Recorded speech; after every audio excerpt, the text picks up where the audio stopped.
இயேசு கிறிஸ்துவின் இனிதான நாமத்தில் இன்றைய ஆவிக்குரிய சிந்தனைக்கு உங்களை அன்புடன் வரவேற்கின்றோம். இப்போதும் ஒரு பாடலுக்கு பின்பு உங்கள் சிந்தையை தெளிவிக்கும் ஆவிக்குரிய செய்தியை நாமத்தினால் மீண்டும் உங்களை வாழ்த்துகிறேன். நம்முடைய ஆவிக்குரிய சிந்தனைக்காக ஏசாயா தீர்க்கதரிசன புஸ்தகம் 9ஆம் அதிகாரம் 6ஆம் வசனத்திலே அடுத்த இயேசுடைய நாமம் என்ன சொல்லப்பட்டிருக்கிறது? நித்திய பிதா. நித்திய பிதானா என்றென்றைக்கும் அவர் இருக்கிறவர், நித்திய காலமா இருக்கிறவர். அதான் நித்திய பிதா. அப்படிப்பட்ட ஒரு தகப்பனை நாம் பெற்றிருக்கிறோம்னா எவ்வளவு பெரிய பாக்கியம். உலக பிரகாரமான பெற்றோர்கள் தகப்பனா இருந்தாலும் நாம இருந்தாலும் குறித்த காலத்திற்கு பிறகு நம்முடைய வாழ்க்கையின் ஓட்டம் முடிந்துவிடும். நம்முடைய பரம தகப்பன் அப்படி அல்ல, என்றென்றைக்கும் இருக்கிறவரை குறித்து சொல்லும் போது இருந்தவர், ஏற்கனவே அவர் இருந்தவர், இப்பொழுதுள்ள காலத்தில் சொல்லப்போன நிகழ்காலம் இருக்கிறவர் என்று வேதம் சொல்லுகிறது. அடுத்து பார்த்தால் வருங்காலத்துக்கு வரப்போகிறவர் சொல்லப்பட்டிருக்கிற இருந்தவரும் இருக்கிறவரும் வருகிறவருமாகி என்றுதான் ஆரம்பிக்கப்படுகிறது. கர்த்தருடைய வார்த்தை சொல்லுகிறது. இன்னைக்கு அநேக நேரத்தில் நம்ம சோர்ந்து போயிருந்தோம். நான் அனாதையா இருக்கிறேன், எனக்கு யார் இருக்கிறா? ஒருவேளை எனக்கு தகப்பன் இல்லாம வளர்ற பிள்ளைகள் யோசிப்பாங்க, எனக்கு அப்பா இருந்தாங்கன்னா நான் இவ்வளவு கஷ்டப்பட்டிருக்க மாட்டோம். நல்ல ஸ்கூல்ல சேர்த்திருப்பாங்க, நல்லா படிக்க வச்சிருப்பாங்க, நல்லா எனக்கு ஆலோசனை கொடுத்திருப்பாங்க. அந்த ஒய்ஃபை நினைச்சுப்பாங்க, ஹஸ்பண்ட் இருந்தாங்கன்னா நான் இவ்வளவோ நிந்தைகள், இவ்வளவோ போராட்டங்கள், இவ்வளவோ வேதனையான அனுபவங்களை நான் சந்திச்சிருக்க மாட்டேன்னா எனக்கு ஆறுதலா, ஆதரவா, துணையா எல்லாமே இருந்திருப்பாங்க. இன்னைக்கு நான் பரிதாபமான நிலைமையில ஒவ்வொரு நாளும் செத்து வாழ்கிறேன்னு சொல்றீங்களா? சிலர் சொல்லுவாங்க, என்ன பண்றது, இன்னைக்கு எங்க வீட்டுல ஒரு ஆம்பளையால் இல்ல, அதனாலதான் எல்லாரும் இந்த மாதிரி எல்லாத்தையும் எனக்குள்ளதை அபகரிச்சுட்டு போயிட்டாங்க, எங்களுக்குண்டு எதுவுமே இல்ல. கவலைப்படாண்டா, பரம தகப்பன் இருக்கிறாரு. பரம தகப்பன் ஆகாய்த்து பட்சிகளை கவனித்து பார்க்க சொல்றாரு. ஏன்? அவைகளை கூட அழகா போஷிக்கிறார். அவைகள் விதைப்பதில்லை, அறுப்பதில்லை, அவைகளுக்கு களஞ்சியம் கிடையாது. பரமபிதா அவைகளை பிழைப்பூட்டுகிறாராம், காட்டு புஷ்பங்களுக்கு உடுத்தி வைக்கிறாராம். அவைகளை காட்டிலும் நாம் விசேஷித்தமானவர்கள் என்று வேதம் சொல்லுகிறது. அப்ப நாம் என்ன பண்ண? we are special.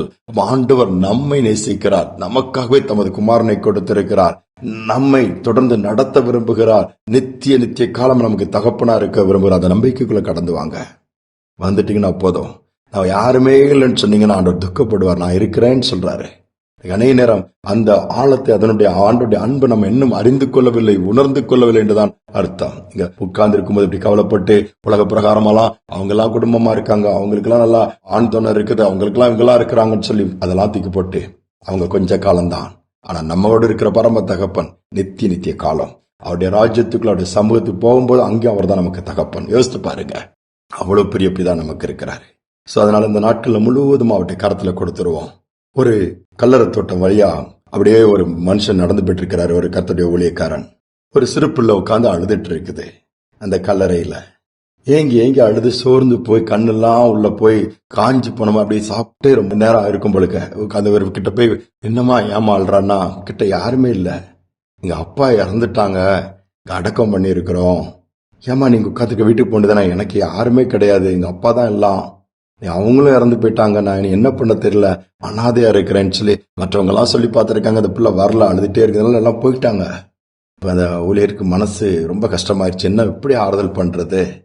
சரி, நான் உனக்கு ஒரு காரியத்தை நான் காண்பிக்கிறேன். வேதத்தை எடுத்து அதுல இயேசுவை பற்றி சொல்லி கொடுத்து, கலாத்தியர் 4:6 அப்பா பிதாவேண்டு நாம கூப்பிடுகிற ஒரு நபர் இருக்கிறாரு, நாம அவருடைய புத்திரரா இருக்கிறோம். அதனால அந்த ஆண்டவரை பிடிச்சுக்கொண்டு அந்த பரலோகத்தின் தேவனை, தகப்பனை இன்ட்ரோடியூஸ் பண்ணி விடுறாரு, அறிமுகப்படுத்தி.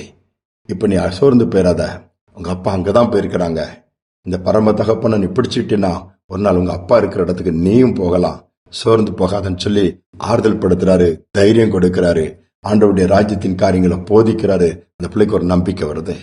கல்லறை தொட்டு எழுந்தாலாம், நடந்து திரும்பி போக ஆரம்பிச்சாலாம், ஒரு தைரியத்தை அவள் பெற்றுக்கொண்டாள்.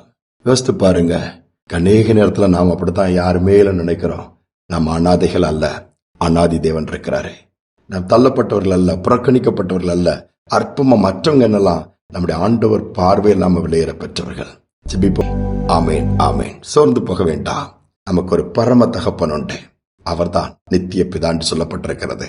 அந்த நம்பிக்கையோடு இந்த நாளை தொடருவோம். மீண்டுமாய் நாளை தினம் சந்திப்போம்.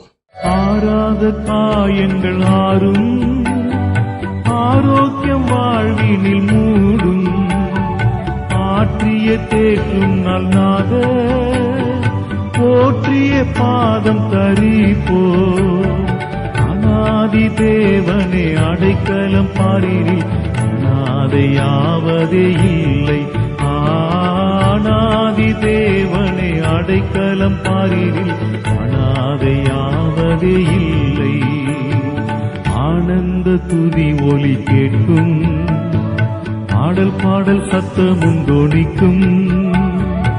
ஆகாய விண்மீனாய் அவர் ஜனம் பெருகும், ஆண்டவர் வாக்கு பலிக்கும்.